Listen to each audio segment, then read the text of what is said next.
Hello, good morning, or good whatever time it is.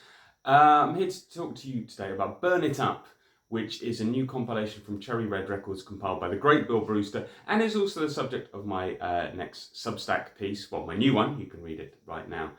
Burn It Up is a story of British dance music from 1986 to 1991, which is an absolutely fascinating period. Because it was when the sort of dance music, house music started to come from Chicago. And at first, basically, the British started impersonating it. The first ever British house music record was by none other than Hans Zimmer and some other people, but you can read more about that. And one of the second ones was by Mel and Kim, which is quite impressive. So anyway, the British started off impersonating it, basically.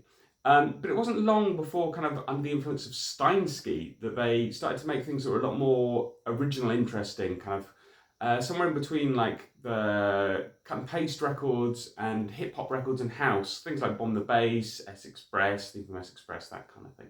And that comes in the second CD of the compilation, which is absolutely excellent. And basically what happened, the UK is a small country geographically, it has Radio 1, it has BBC, and so music can spread really quickly in the UK. It's always kind of been that way. And what happened is that basically the country went absolutely mad for dance music, like number one hits in the main national charts. And so what happened was basically everyone started making house music. You can see this on like CD2 and CD3 of the compilation. You have people like Samantha Fox, you have members of Fine Young Cannibals, you have poets, you have Dr. Robert from the Blow Monkeys, you've got Pop Will Eat Itself, all kinds of people making dance music, which is fascinating. Some of it is absolutely brilliant as well. I spoke to Bill Brewster for the Line Noise podcast, that's going to be out soon, but I've also spoke to him a bit for the piece, and he was the one who told me about the influence of Steinski. He told me a bit about, what was going on at the time. And he said it was very important for the compilation to end in 1991, because summer 1991 was basically the time when dance music in the UK started fracturing.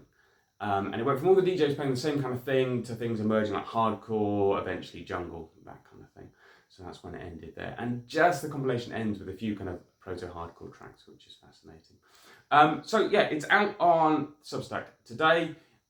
Link in bio, because of course it inevitably is. Let me know what you think in the comments, and I hope you enjoy it. Thanks to Bill for doing the interview, and the compilation is out in late November via Cherry Red.